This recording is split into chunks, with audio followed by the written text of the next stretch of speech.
আসসালামু আলাইকুম সুপ্রিয় দর্শক, পারুল কুক কিচেনে আপনাদের সকলকে স্বাগতম।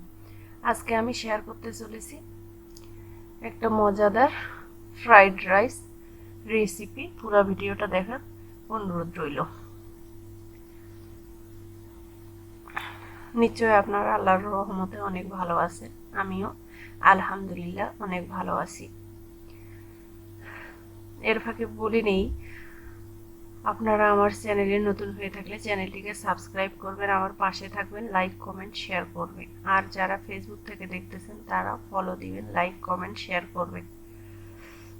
আর আমি বেশি বড় ভিডিও বানাই না, 5-7 মিনিটের ভিডিও। আপনারা কেটে কেটে বা স্কিপ করে দেখবেন না প্লিজ, আপনারা পুরো ভিডিওটা দেখার চেষ্টা করবেন। অনেক আপুরা আমাকে সাপোর্ট করে, আমার পাশে থাকে, আলহামদুলিল্লাহ আলহামদুলিল্লাহ। আপুরা আপনারা সব সময় আমার পাশে থাকবেন, আমাকে এভাবে সাপোর্ট করে যাবেন। দেখেন কতটা লোভনীয় লাগতেছে ফ্রাইড রাইসটা। এখন এই রেসিপিটা শেয়ার করব আপনাদের মাঝে। চলেন তাইলে শুরু করা যাক। আমি এখানে বাসমতি চাল নিয়েছি। আপনারা যে কোনো চাল নিতে পারেন, পোলার চাল নিতে পারেন, চিনি গুঁড়া পোলার চালটাও নিতে পারেন। আমি এখানে বাসমতি চাল নিয়েছি। এই চালটাকে একটু হালকা হাতে ধুয়ে নিব। ধুয়ে এটাকে আধা ঘন্টা বা 1 ঘন্টা রেখে দিব এভাবে ভিজিয়ে। এখন আমি চুলায় পানি দিয়ে দিয়েছি। পানিটা একটু বেশি করে দিতে হবে। পানিতে আমি সাদা তেল আর দিলাম হচ্ছে লবণ। লবণটা একটু বেশি পরিমাণে দিতে হবে। তারপরে চালটা এখানে ঢেলে দিলাম। তারপরে ভাতটাকে ভালোভাবে নেড়ে চেড়ে নিব। দেওয়ার সাথে সাথে চালটা নেড়ে চেড়ে নিতে হবে, না হলে নিচে লেগে যাবে। চালটা কিন্তু বেশি কুক করা যাবে না, না হলে ফ্রাইড রাইস যখন তৈরি করব ভেঙে যাবে, রাইসটা ভেঙে যাবে। এখানে আমি রাইসটা 80% সিদ্ধ করে নিয়েছি, বেশি সিদ্ধ করানো যাবে না। এখন আমি পানি ঝরিয়ে এগুলোকে এভাবে ছড়াই রাখবো। পানি সহ রাখা যাবে না, ফ্যানের নিচে রাখতে হবে। আমি 2টা ভাড়াই এভাবে ছেঁকে নিচ্ছি। নেওয়ার পর রাইসটাকে ভালোভাবে মেলায় রাখবো আর কি, ফ্যানের নিচে, যাতে আর গরম ভাবটা চলে যায়। এখন আমি চুলায় একটা ফ্রাই প্যান বসিয়ে দিয়েছি। এখানে আমি তেল দিয়েছি, অল্প একটু তেল দিয়েছি। এখন আমি এখানে 2টা ডিম দিয়ে নিব।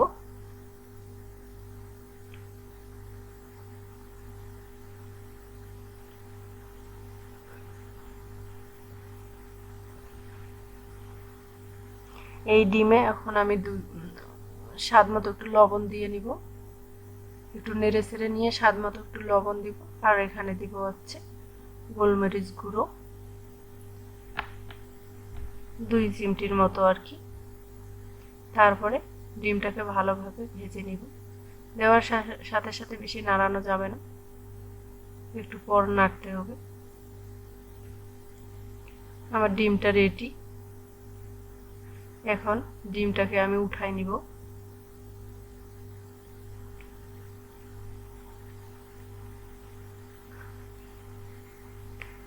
ওই ফ্রাই প্যানেই আমি কিছুটা তেল দিয়ে নিলাম। এখানে আমি 1 চামচের মতো ঘি দিয়ে নিলাম। ঘিটা যদি আপনাদের পছন্দ না হয় তাহলে আপনারা স্কিপ করতে পারেন।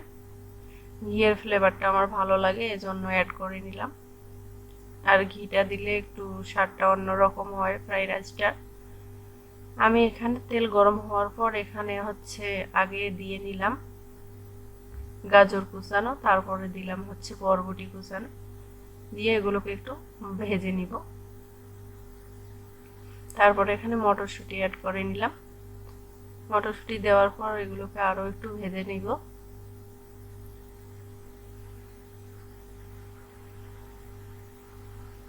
তারপরে এখানে মরিচ, কাঁচামরিচ কুচানো আর হচ্ছে রসুন কুচানো অ্যাড করে দিলাম। তারপর আবার নেড়ে চেড়ে দিব।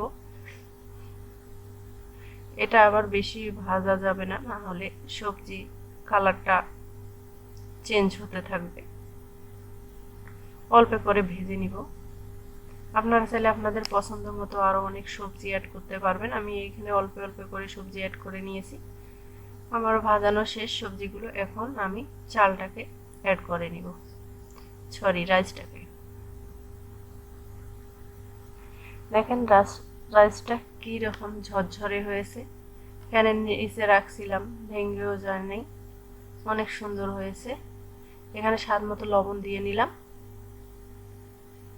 তারপরে এখানে গোলমরিচ গুঁড়ো অ্যাড করে দিলাম।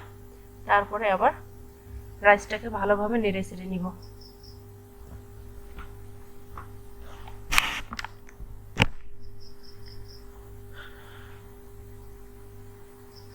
এই সময় চুলার জালটা লোয়ে রাখতে হবে, না হলে নিচে থেকে লেগে যেতে পারে। আমি এখানে পেঁয়াজ কলি অ্যাড করে নিলাম। তারপরে আবার নেড়ে চেড়ে নিব। লোয়ে রাখতে হবে চুলাটা। আমি এখানে 1 চামচ ঘি আবার অ্যাড করে দিলাম। দিয়ে তারপর আবার রাইসটাকে ভালোভাবে নেড়ে চেড়ে নিব। এখানে আমি সয়া সস 1 চামচ অ্যাড করে দিলাম। তারপরে এখানে 1 চামচের মতো টমেটো সস অ্যাড করে দিলাম। তারপরে এগুলোকে ভালোভাবে মিক্সড করে নিব রাইসটার সাথে।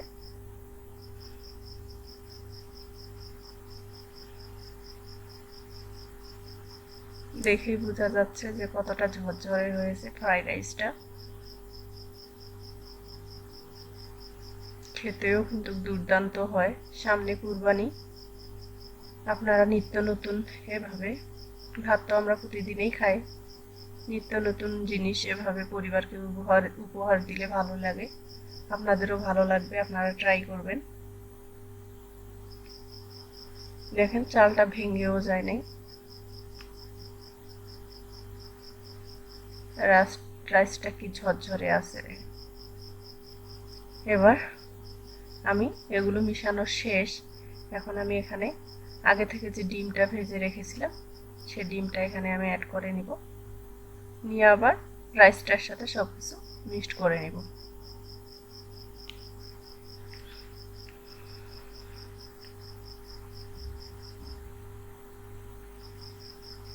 আমার সবকিছু মিক্সড করে নেওয়া শেষ। এখন আপনাদের আমি পরিবেশন করে দেখাবো। দেখেন কতটা ঝরঝরে হয়েছে, দেখতেও দুর্দান্ত লাগে। যেহেতু এটা বাসমতি চাল, খেতেও কিন্তু দুর্দান্ত হয়। ভালো থাকবেন, সুস্থ থাকবেন, আমার জন্য দোয়া করবেন। আর একটা নতুন ভিডিও নিয়ে আমি আপনাদের সামনে আসব। এ পর্যন্ত আপনারা ভালো থাকেন, সুস্থ থাকেন। আল্লাহ হাফেজ।